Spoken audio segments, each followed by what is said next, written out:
Ano nga raw ba ang tao kundi isang malaking piraso ng karne na kayang matulog, sumayaw, kumain at kayang magluksa. Kakaibang kilabot mga kapatid ang dulot ng kwento natin ngayong Lunes pa rin ng kababalaghan. At susubukan itong sagutin ang tanong, paano kung ikaw ay may kakambal na kampon ng dilim? Pero paano kung ang iyong kakambal ay hindi mo kamukha, ni hindi mo kapareho ng anyo, ni hindi mo mapapagkamalang tao? Dahil ang iyong kakambal, ang kaputol ng iyong laman, ay literal na bahagi lamang ng iyong katawan. Literal na isang piraso lamang ng karne. Kung paano to nangyari mga kapatid, ay ikikwento sa atin ni Melda ng Morong Rizal sa panulat po ni Ginoong Orly Aquino. Dito po sa Sana Lord ay atin ang sisimulan ang dulang pinamagatang Laman ng Aking Lagim. Lagim ng aking laman.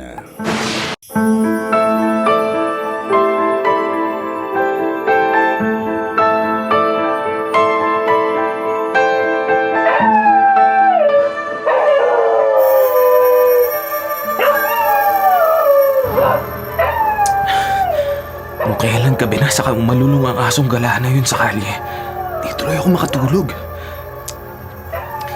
Ngayon pa namang wala si na mama at papa rito sa bahay. Dahil namili sila sa grocery ng mga ihahanda sa birthday ko bukas. Ha?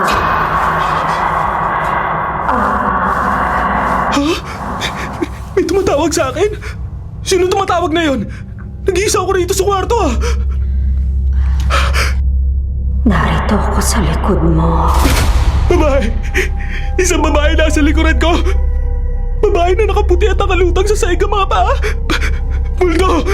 Kaluluwa! Oo, Al. Tama ka. Isa nga akong kaluluwa. Pero huwag kang matakot sa akin. Nagpakita ko sa iyo dahil ngayon tutuntong ka sa iyong 18 taong gulang. Nanganganib ang iyong buhay. Nanganganib ang buhay ko? Nakatakdang maganap sa iyo ang isang malagim na kababalaghan. Anong malagim na kababalagan ang sinasabi mo? Sino ka? Sino ka?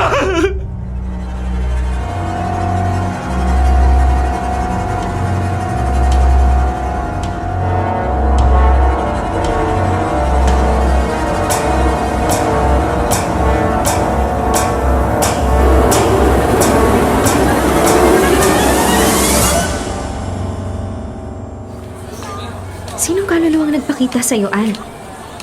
Ewan ko, Glenda. Di ko nga siya kilala eh. Nang tanungin ko kung sino siya, dumating ang papa at mama ko. At unti-unti na naglaho ang multo ng babaeng yun. Sa'yo ko lang pinaalam sa'yo yan ha. Di ko masabi sa iba dahil malamang hindi nila ako paniwalaan. Naniniwala ako sa'yo. Ipay naman ang sikmura mo, Glenda. Kahit dito sa campus, nakikipagkwentuhan ka sa Al na yan. Kami yung mga classmate mo lumalayo yan sa tsaka na yan dahil baka mahawa kami sa nakakasukang itsura niya. Di ba mga pare ko? Di ba? Oo, tama. Bakit kayo niya? Kasi naman, nakaluwa na ang malalaking mata niya, imbusalsal pa yung nguso at tabingi yung mukha na parang maligno. Grabe, pangit. Ano ba naman yan, oh? Ay, naku. Ay, pangit. Grabe. Pwede ba, Wally? Oh. Huwag niyong asarin si Al. Ay, hindi naman namin siya inaasar eh. Nagsasabi lang kami ng totoo. Yung itsura niya kasi, nakakabiliktad ng sikmura. Di ba? Nabili ko naman. Bakit kayo na? Ang saka-saka. Yan Ang gwapo dito sa Pag hindi kayo tumigil ng pangaasar kay Al, ako makakalaban niyo. Oy, teka, huwag naman. Hindi tayo talo, Glenda.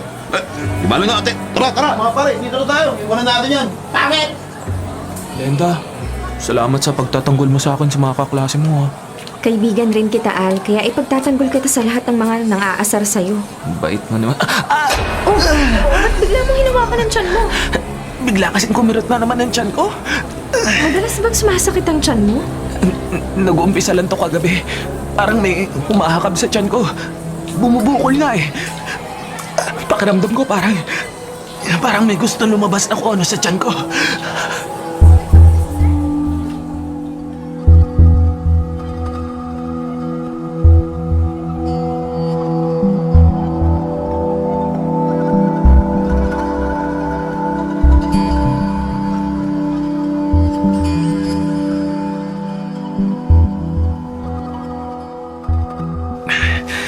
Humiwalay na ako kay Glenda.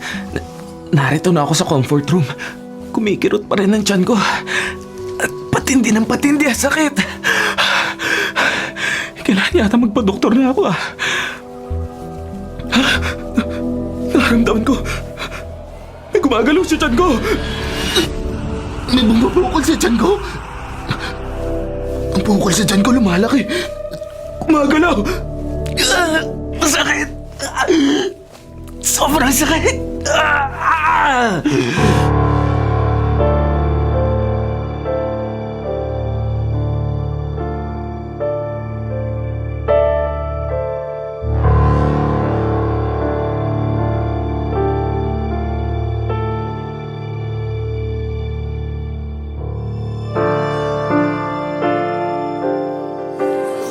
Okay ang food dito sa kantin ng university, no, Al? Oo, Glenda. Ba't di mo pa ginagalaw ang pagkain mo?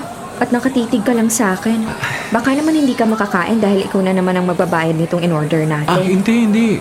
Kahit araw-araw, okay lang sa akin na i-treat ka. Ang bait mo talaga.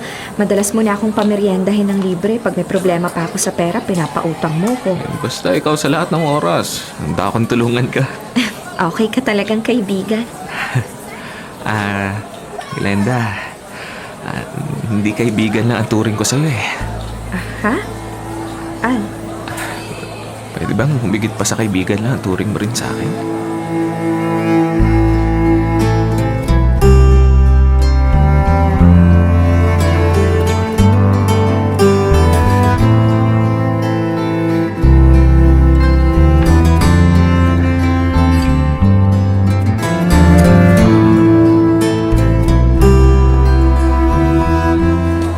Oy, Al! Congrats, ha? Ha? Bakit? Talagang lumapit kami ng mga katropa ko sa'yo para batiin ka. Ha? Anong binabati niyo ko saan? Oo. Kasi kayo na ni Glenda, di ba? Ha? Sinabi niyo sa inyo? Kabibes namin si Glenda kaya nagtapat siya sa amin. At ngayong shota mo na yung friend namin, edi katropa ka na rin namin. Wala kami magagawa. Okay ba sa yung maging katropa mo kami? Okay na okay, Wally. Oh, yan. Ayos. Oh, wala bang, baka naman, wala bang blowout? meron. Sige. Ipunin niyo ang buong barkada niyo at i-blow out ko kayo. Yun, nadali. Ayos.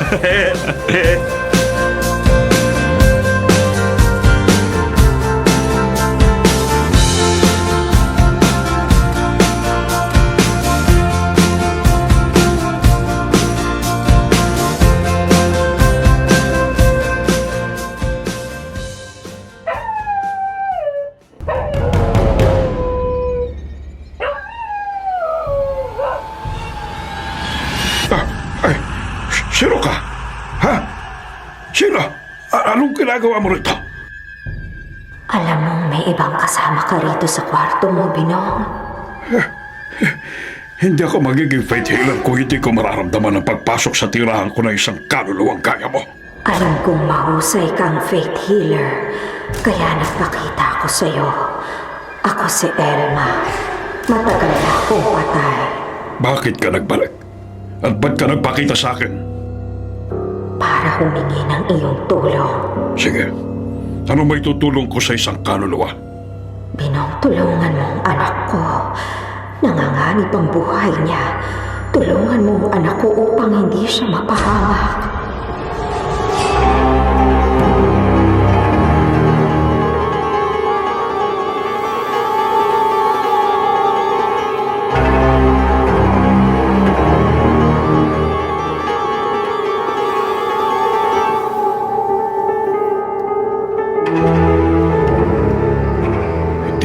Ako sa kaluluwa ng babaeng humingi ng tulong sa akin.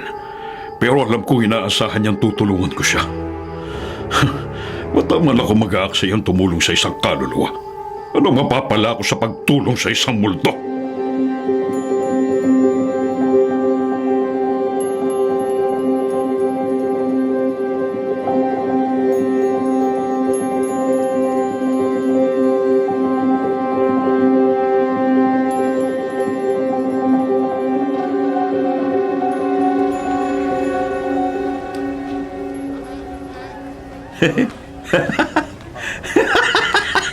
Kung makahalakhak ka naman, Wally, parang tayo lang yung narito sa park. Sobrang natuwa ako, Glenda. Kasi malaking halaga na utang mo kay Al eh. Paniwalang paniwala siya na may tutubusin akong nakasanlang lupa ng family namin sa probinsya. Oo, wala siyang kamalay-malay na nakipagrelasyon ka na sa kanya para maperahan mo siya, di ba? Mautangan ng walang bayaran, di ba? At wala siyang kamalay-malay na tayo talaga magjowa. Ayun na. Sabi ko sa'yo, magkakapera tayo sa ideya ko eh. Matapos kung mahalata na kursunada ka ni Al Pangit. Kung di naman mapera si Al, hindi ako makikipagmabutihan sa kanya. Tama. Nakakatiri kayang lumapit at tumingin sa mukha niya na sobrang tsaka. Tama again. Hindi ko akalain, Glenda. Niloloko mo lang pala ako. Glenda, si Al. Narinig niya tayo, Wally. Patayin na lang siya natin ito. Di ko pa malalaman ng totoo kung di ko kayo nakita magkasama at sumunod ako sa inyo rito sa bar. Ano?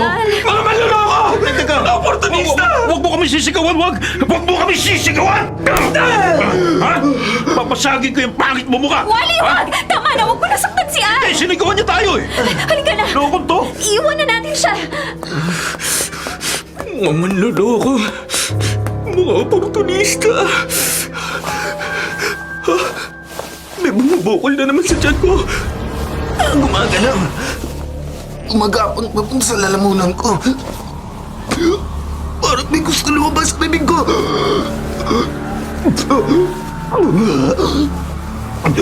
May laman na lumabas sa bibig ko. Gumabag sa leg ko. Sa braso ko. Al, Ang laman na lumabas sa bibig ko at gumabag sa braso mo. Nagsasalita. galing ako sa katawan mo. Lumabas ako sa bibig mo dahil magkakambal tayo. Hindi ito totoo. Totoo, Al. Gumagapang na laman lang ako pero kaya kong pumatay. Kaya susunod ka sa lahat ng gusto ko. Kung ayaw mo, ikaw ang patayin ko.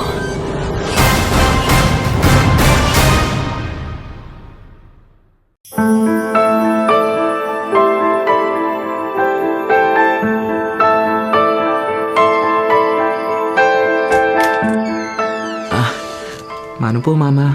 Papa? Kawaan ka ng Diyos. Ba't may pasa ang mukha mo, Al? Wala po ito, Ma. Ay, nakipag-away ka ba? May isa pong estudyante na umaway sa akin. Ha? Ba't ka inaway? Isa lang naman po ang dahilan kaya madalas akong tuksoin, Mama. Kaya madalas ako napapaaway. Dahil sa palingado kong anyo. Anong dispalinghado? Al, kung sa elementary at high school nakapagtiis Hindi na po ngayon, Papa. Sawang-sawa na akong tinutokso. Sawang-sawa na ako hinapi. Kaya nga po ayoko na mag-aaral. Anak, magtatapos ka ng pag-aaral. Susundin mo ang gusto namin ng mama mo. Kahit may depekto ka, magiging titulado ka, anak. Kaysa mapatay po ako ng mga nangapi sa akin o ako ang makapatay sa kanila, titigil lang ako sa pag-aaral. Al, hindi, wag. Hindi pwede. Hindi niyo na ako mapipilit mag-aaral, Papa. Di na. Kahit patayin niyo ako.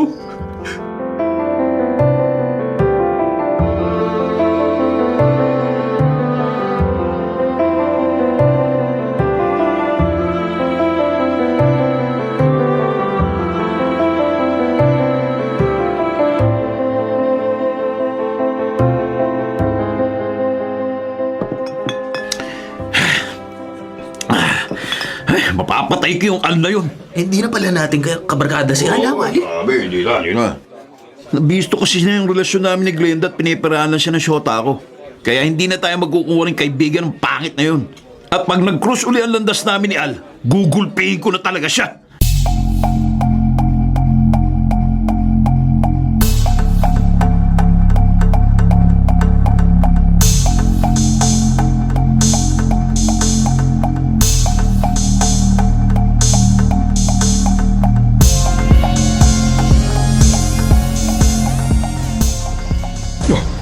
Ikaw na naman.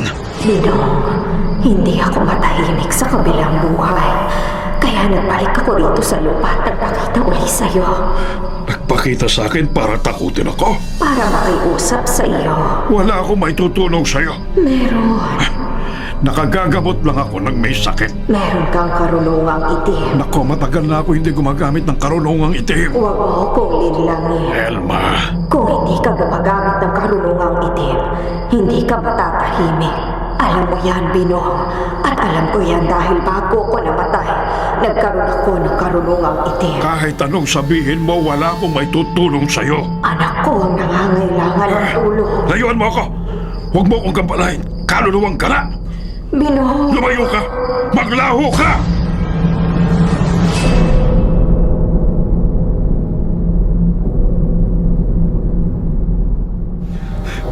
Masakit. Sobrang sakit ng ginawa mong panluloko sa akin, Glenda. Dahil paulit-ulit mong tinarakan ng padalim at dibdib ko. May gumagalaw na naman bukol sa tiyan ko. Sumakit na naman ang tiyan ko. Huwag mo na akong pahirapan naman. Susundin na kita. Gaya ng gusto mo, di ko ipapaalam kahit kanino ang tungkol sa'yo. Huwag ka nang bumukol at kumalaw-galaw sa tiyan ko para di ako masaktan. Sabihin mo kung ano ang gusto mong gawin ko at magiging sunod-sunuran ako sa'yo. Huwag mo lang pahirapan. Huwag mo lang patayin.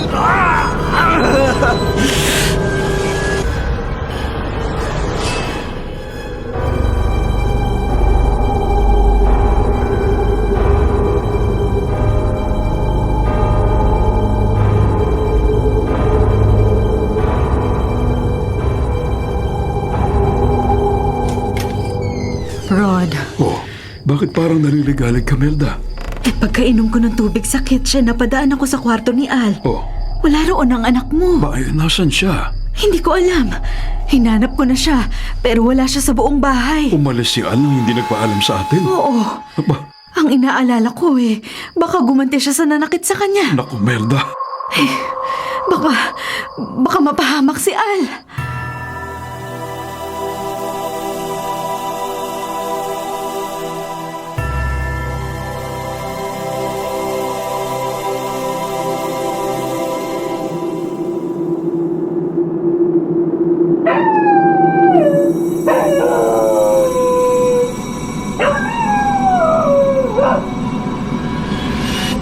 Binong, Talaga bang hindi mo ako tatantanan? patuloy ako magpapakita sa'yo hanggang di mo pinagbibigyan ng pakiusap ko. Patay ka na, Elma.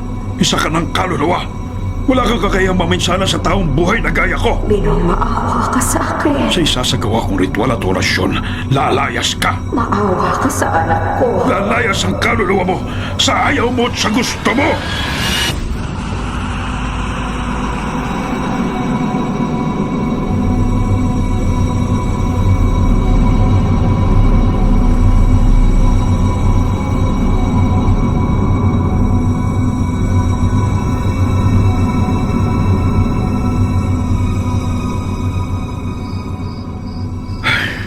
Melda, may problema na nga tayong dinadagdagan pa ni Al. Hanapin natin siya, Rod. Naku, malaki nang nalugi sa negosyo natin. Huwag negosyong problemahin mo. Ano mong dahilan ng pagkalugi natin? Matagal na tayong di nakakatupad sa hinihingi ng ating... Si Al ang intindihin natin ngayon. Hindi siya sumasagot sa mga tawag at text natin sa kanya. Malamang sinadya niya magpatay ng cellphone para hindi natin siya makontak. Lumakad na tayo. Hanapin na natin siya. Saan natin siya hanapin sa ganitong 10 oras ng gabi? Hindi natin alam kung saan siya nagpunta. Kahit saan hanapin natin si Al, kailangan matagpuan natin ang anak natin bago may masamang mangyari sa kanya.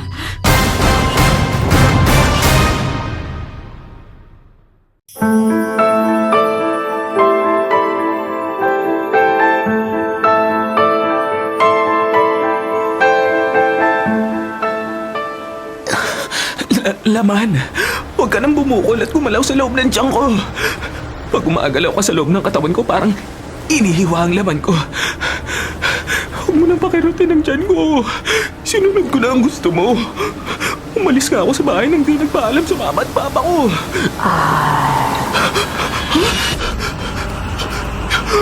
Ikaw na naman!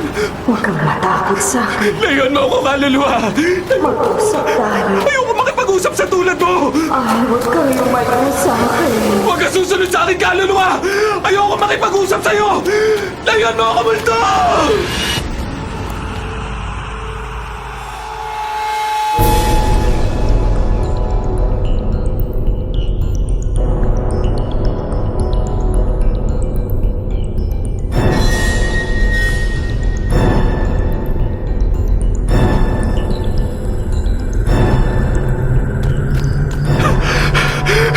Layan mo ako, kaluluwa!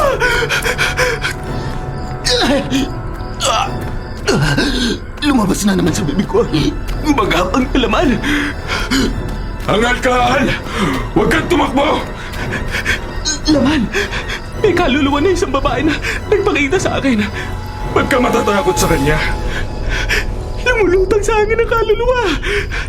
Wala kang dapat katakutan. Nakadikit ako sa katawan mo at nakakapaglabas-pasok sa bibig mo. Malakas ang pakiramdam kong may kapangyarihan ako. Kapangyarihan di ko lang magamit dahil nakadikit ako at di makahiwalay sa katawan mo. Hindi ka natatakot sa kaluluwa. Wala akong kinatatakutan. Kaya huwag ka matakot. Ako ang bahala. Hanggang magkasama tayo, di ka pwedeng galawin ng tao o multo.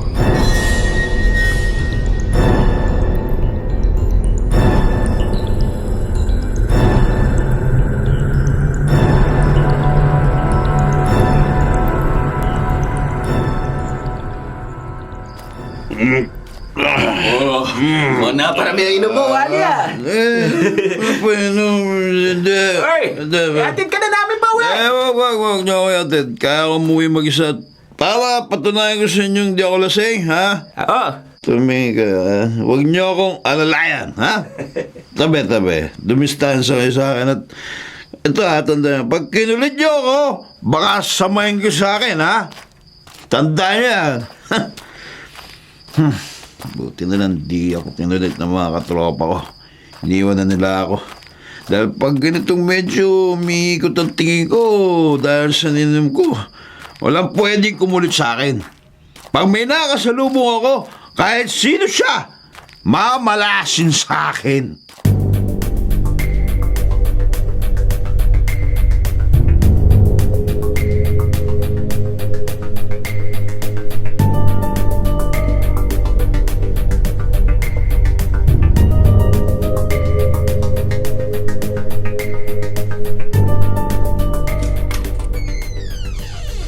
Melda, Rod, anong nangyari sa paghahanap mo kay Al? hindi ko siya nakita. Ay, ba't umuwi ka na? Pagod na ako eh. Madali kasi mapagod kapag may edad ng kaya ko. Ako na lang maghahanap kay Al. Wag. Hindi mapapanatag ang loob ko hanggang hindi ko natitiyak na walang masamang nangyari sa anak ko. Alam kong kaya mo pang maglakad na malayo dahil bata ka pa. 20 taon ang agwat ng gulang natin. Pero alam mong kahit hindi tayo umalis ng bahay, mapapauwi natin si Al sa ayaw niya at sa gusto. Saan man siya naroon. Alam kong gusto mong sabihin, Rod.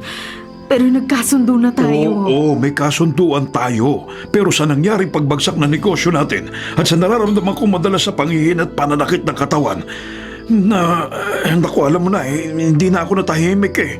May mga pagkakataong natutukso ko, Melda. Rod! Natutukso na ako muling gumamit ng karunungang itim.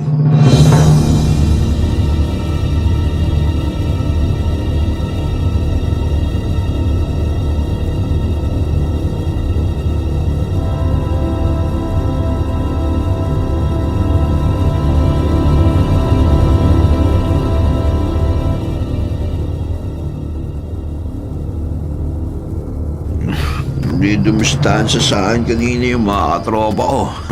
Tatamaan talaga sila sa akin eh. Alala nila. Huwag ka magalit, Laman! Ha? Ano yun? Uy! Si Al! Ha? Susundin ko lahat ng sinasabi mo. Huwag ka lang bumukol at gumalaw sa loob ng tiyan ko.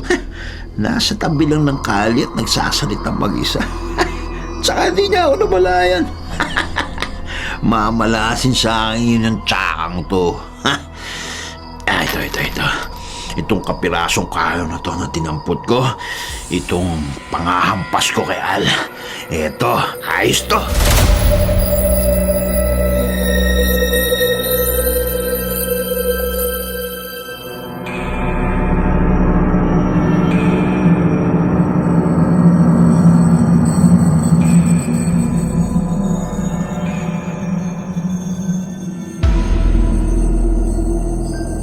O bakit, Melda?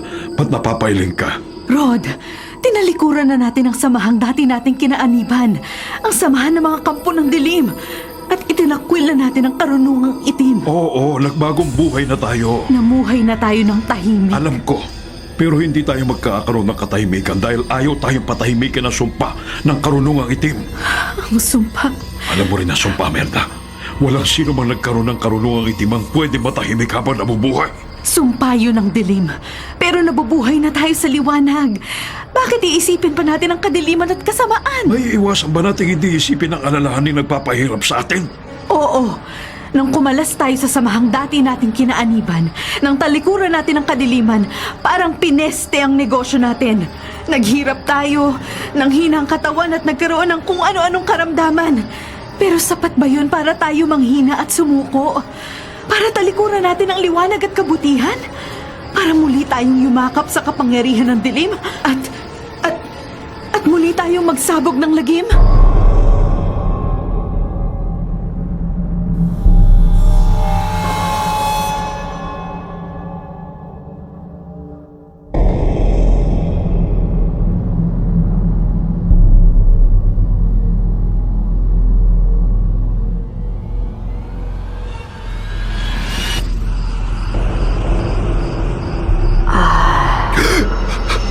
Kaluluwa! Huwag kang matakot, Al. Huwag kang tatakbo. Gumapang ako uli palabas sa bibig mo para maturuan kita ng dapat mong gawin. Oo, Laman. Susundin kita. Naganap na ang kinatatakutan ko. Naganap na ang sumpa sa'yo ng mga dating kasama ko sa samahan. Sa pagsapit ng 18 taong kaarawan mo, magaganap sa iyong isang malagim na kababalaghan. Mararamdaman mo ang sumpa ng kadiliman, ang kabayaran sa ginawa kong pagtalikod at pagtatakwil sa karunungang itim. Lumitaw na sa katawan mo ang bunga ng sumpa ng kadiliman, ang laman na may sariling buhay, na gumagapang palabas sa bibig mo at nakadikit sa katawan mo. Kagagawan niya ng mga kampo ng dilim. Magtigil ka, kaluluwa! Gumagapang na laman. Kahit kaluluwa ka, di ako natatakot sa'yo. Makahiwalay lang ako sa katawan ni Al. Matitikman mo ang bagsik ng kapangyarihan ko!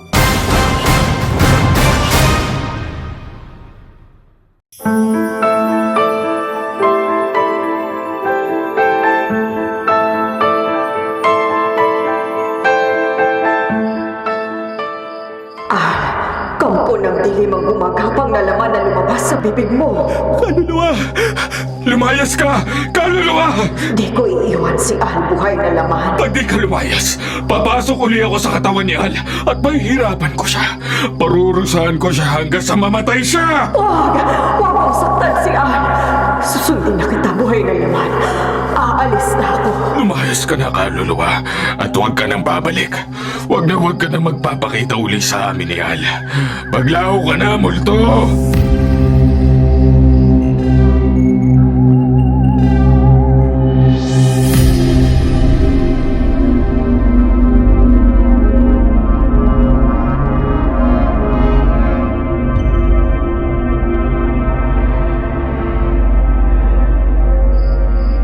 Parang nagluwag ng tornilyo sa tuktok ni Al. Nagsasalita siya sa di kalayo na wala naman akong nakikitang kausap niya. Ano yun?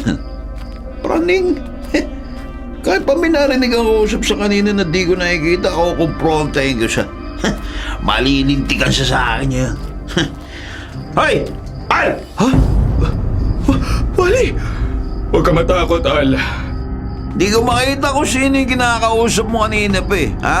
Tsaka, ano ba? Kala mo takot ako sa'yo? Kahit may kasama ka, hindi ako natatakot sa inyo. Ha? Bitiwan mo ang kahoy na yan, Wally. Anong bitawan ha? Lumaban ka! Lumaban ka! Patayin mo siya! Patayin pala ha? Bago mo sunod ang kasama mong di ko nakikita, uunahan na kita! Wag, Wally! Ikaw ang papatayin ko sa kapirasong kahoy na to! Ha? Ha? Ano? Yan, ganyan niya! Sige, makisay ka! Makisay ka hanggang mamatay ka! Al! Bumangon ka! Sundan mo ang nanakit sa'yo. Gantihan mo siya. Hindi ko kaya laban. Kahit nakakapaglabas-pasok ako sa bibig mo, nakadikit pa rin ako sa katawan mo. Kailangan makahiwalay ako sa'yo. Gumawa ka ng paraan magkahiwalay tayo, Al. At igaganti kita sa nanakit sa'yo. Ang ulo ko. Makirot. May sugat ang ulo ko. Umahagos ang dugo. Sundan mo na ako, Al. Gumawa ka ng paraan makahiwalay ako sa katawan mo. Nasugatan ang ulo ko sa ampas ng kahoy. Kailangan magumot ko ang sugat ko. Kailangan ko ng tulong. Huwag kang hihingi ng tulong sa mga magulang mo. Huwag ka lang babalik sa inuuwian mo hanggat hindi ako nakakahiwalay sa katawan mo. Hindi ko alam kung paano susundin ang gusto mo. Kumilos ka. Pero laman! Pag di mo sinunod ang gusto ko, pag di ka gumawa ng paraang makahiwalay ako sa katawan mo, gagapang na ako papasok sa bibig mo at parurusahan kita. Aalukayin ko ang mga laman loob mo hanggang mamatay ka sa sakit. Kaluluwa, ba't nagbalik ka na naman? Gumagapang ka naman. Huwag mong sasaktan si Al. Huwag mo siyang papatayin. Lalo ko siyang sasaktan pag di ka lumayo. Huwag mong pahirapan si Al. At ituturo ko sa iyo kung paano ka makakahiwalay sa katawan niya. Mo kong lansihin. Maniwala ka sa akin. Alam ko kung paano ka makakahiwalay sa katawan ng kakampal mo. Paano, kaluluwa? Paano ako makakahiwalay sa katawan ni Al? Paano?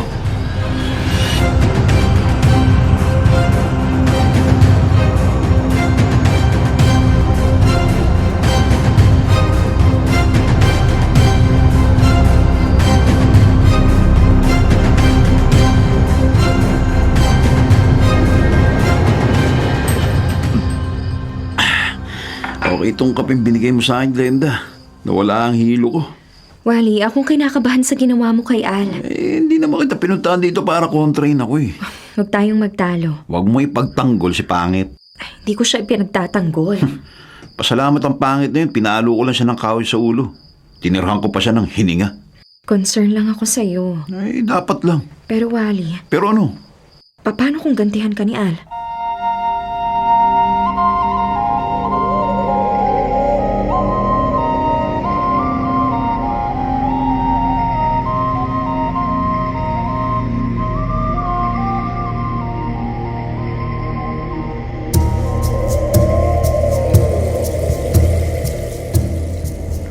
Kung di pa ako lumabas uli para maghanap kay Al, magpipilit si Imelda na umalis ng bahay. Ang ulo ko, kumikirot na naman.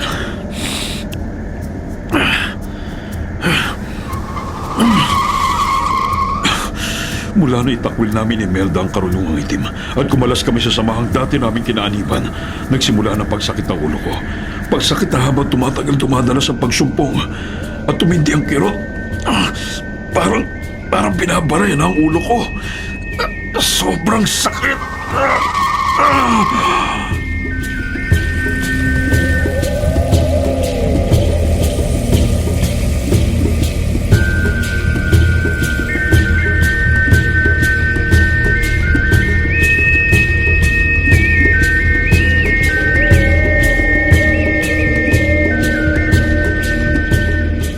Huwag mo ako linlangin, kaluluwa.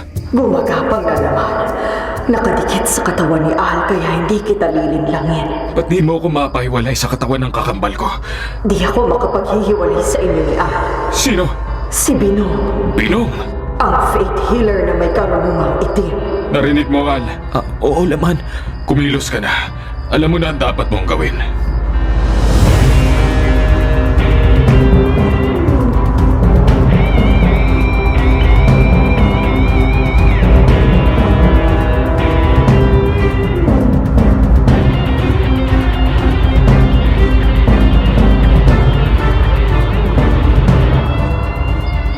Na basta pumasok dito sa bahay. Halika! Ha? Gurang at patpating fatallier! Bitawan mo ako! Huwag kang pumalag, Mang Binong! Pag pumalag ka, susundin mo ang utos ng kakambal ko. Itatara ko sa lalamunan mo itong kutsilong itinutok ko sa leeg mo. Sino ka? Di na mahalagang magpakilala ko sa inyo. Anong kailangan mo sa akin? Sa pamamagitan ng karunungan mo, ihiwalay mo ang buhay na laman na nakadikit sa katawan ko. Paghiwalayin mo kami ng kakambal ko kung ayaw mong mamatay.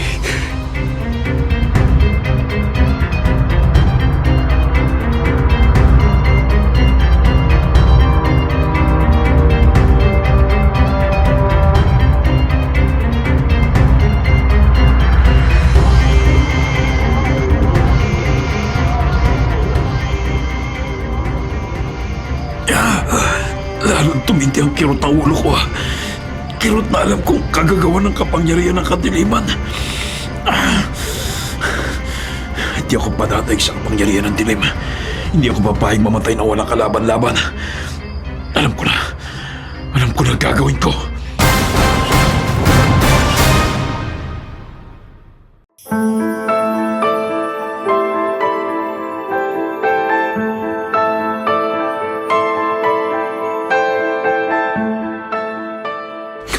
Pinabalaan kita, Mang Binong. Huwag mo kaming lansin ng kakambal ko. Huwag mo na akong tutukan ng patalim. Gagawin ko ang gusto mangyari ng kakambal mong laman na nakadikit sa katawan mo. Kumilos ka na, matandang lalaki. Gawin mo na ang nararapat na ritual at orasyon para makahiwalay na ako sa katawan ni Al. Oo, buhay na laman.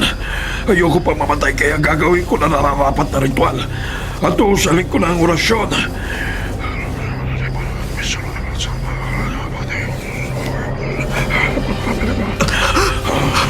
Buhay na laman. Unti-unti ka nang humihiwalay sa katawan ko. Tama ka, Al. Makakahiwalay na ako sa katawan mo. Magagawa ko na ang lahat ng gusto ko. Makakapagpasabog na ako ng lagim.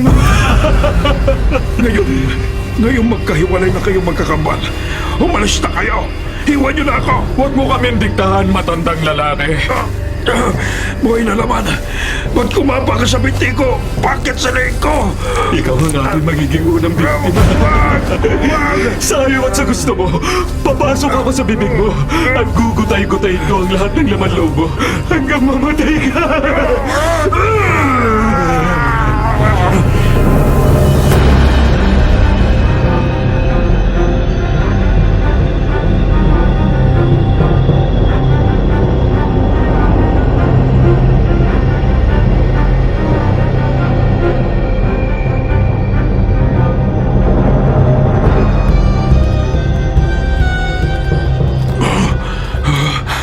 Rod? Melda. Anong ginagawa mo rito sa likod bahay? Wala. Sinungaling. Huwag ka magalit. Huwag. Sumira ka na sa napagkasunduan natin. Nagkakamali ka. Yumakap ka na naman sa kapangyarihan ng dilim. Nagpaalipin ka na naman sa karunungang itim. Melda. Hindi ka mapagkakatiwalaan, Rod. Wala kang kwentang tao. Likas sa'yo ang pagiging kampo ng dilim.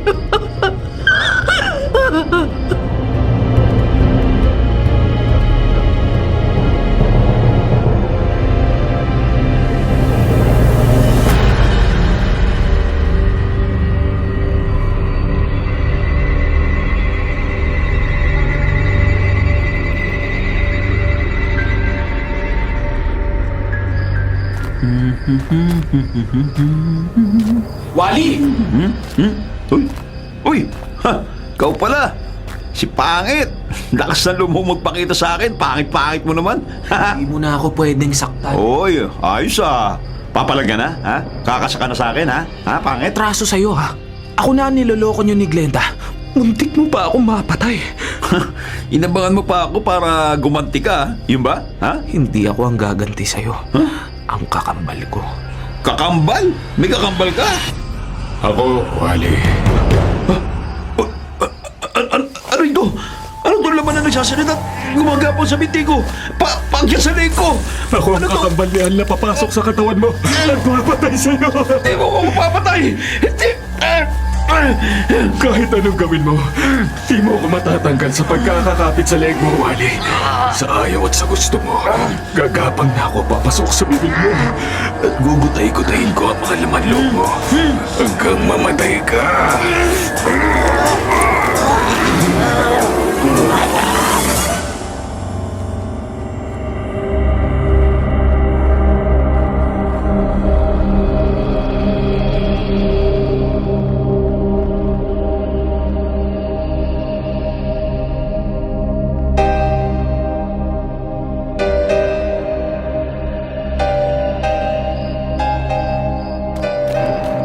Al, Ha?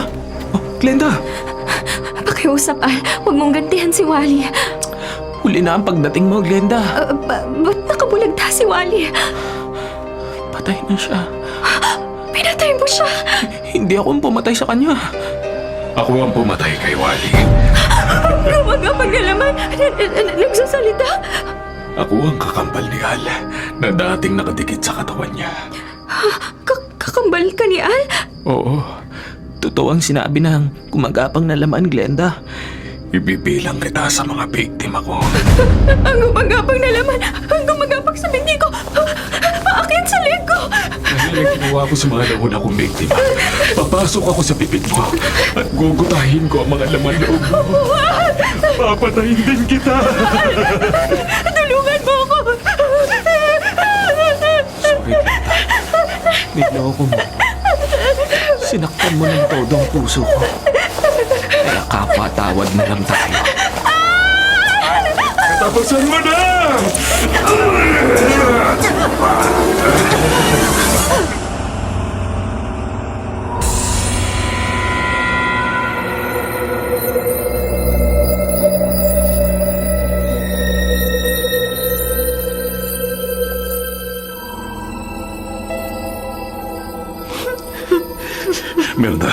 Melda, huwag ka magalit sa akin. Bitiwan mo ako! Melda! Lumayo ka sa akin! Walang dahilan para magalit ka sa akin. Kampo ng dilim! Hindi ako kampo ng dilim. Muli kang gumamit ng karunungang itim. Nagkakamali ka. Ba't nga ba di kita tularan? Oo, tama. Gaya mo, gagamit na rin ako uli ng karunungang itim. Para pare-pareho na lang tayong maging alagad ng dilim. Gaya ng dati. Mga alagad ng dilim. Hindi, Melda. Nagkakamali ka. Pareho pala kayong mga kampon ng dilim. Al? Kaya pala ako nagkaroon ng dispalinghadong anyo. At kaya nagkaroon na ako ng kakapal na gumagapang na laman. Gagawin niyo palang mga magulang ko. Kayo may kasalanan kaya para ako sinumpa. Kayo may kasalanan!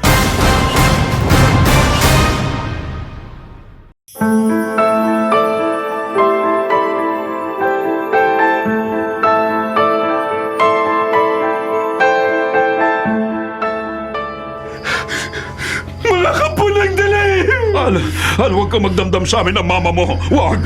Mahal ka namin, anak. Hindi niyo ako mahal! Kung mahal niyo ako, hindi kayo papayag maging kapo ng dilim.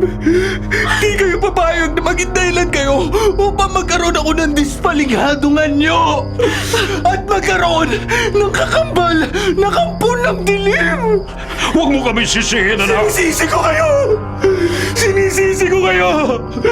Dahil kayo ang may kasalanan kaya naging abnormal ang anyo ko. Kayo ang may kasalanan kaya nasira ang buhay ko. Wala kang karapatan sisihin kami. May susumpa ako! Kayo ang mga magulang ko! Huwag mo sabihin yan, Al. Mula sa iyong pagkabata, inalagaan ka namin. Minahal ka namin at itinuring na tunay na kadugo. Totoo. Minahal ka namin na parang laman ng aming laman kahit hindi ka namin tunay na anak. Hindi niyo ako tunay na anak! Yan ang totoo, Al. Hindi kami ng mama mo ang tunay mong mga magulang.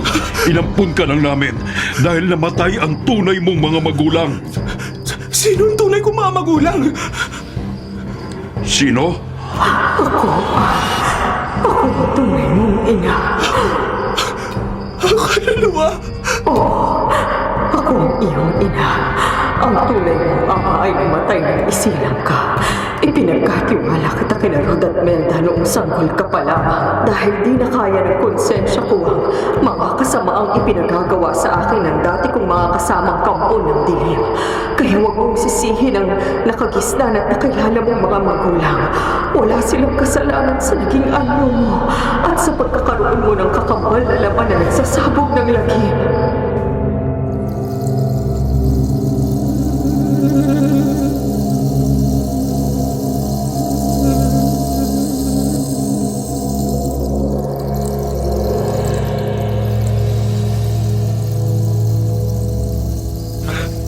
Ang aluluwa pala ng babaeng yun ang tunay na ina namin ni Al. Al, maniwala ka sa akin. Naniniwala ako sa inyo. Naiintindihan mo ba ako? Opo. Naintindihan ko ang lahat ay pinagtatapat nyo. Al, Papa, Mama, nagpapasalamat po ako sa pagmamahal na iniuukol niyo sa akin kahit di niyo ako tunay na anak. Mahal na mahal ka namin, Al. kahit hindi ka namin kadugo, minahal ka namin at itinuring na tunay na anak. Alam mo yan. Papa, mahal ko rin po kayo ni Mama. Al, lumayo ka sa kanila. Ha? Ang buhay na laman. Nakakakilabot. Lumayo na tayo rito. Di kayo makakatakas. Papatayin ko kayo. Naku, wag! Di mo ako mapipigilan, Al. Sa ayaw at sa gusto mo, papatayin ko ang mag-asawang yan. Di ako papayag na patayin mo ay tinuring ko mga magulang.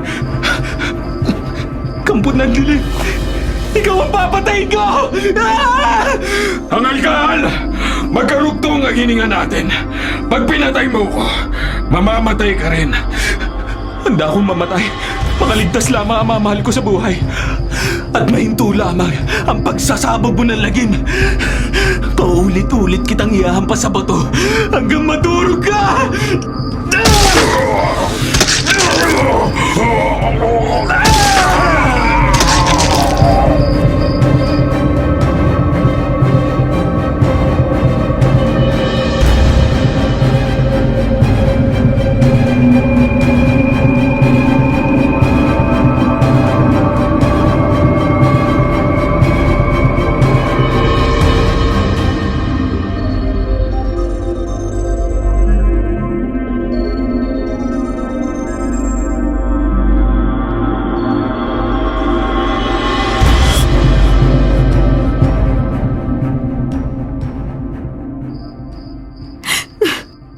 Rod, matapos mapatay ni Al ang gumagapang na laman, napahandusay rin siyang wala ng buhay.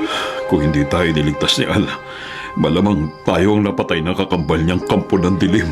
Dati rin tayong kampo ng dilim. Pero natuto tayong magsisi sa ating mga kamalian at kumilala tayo at yumakap sa liwanag at kabutihan.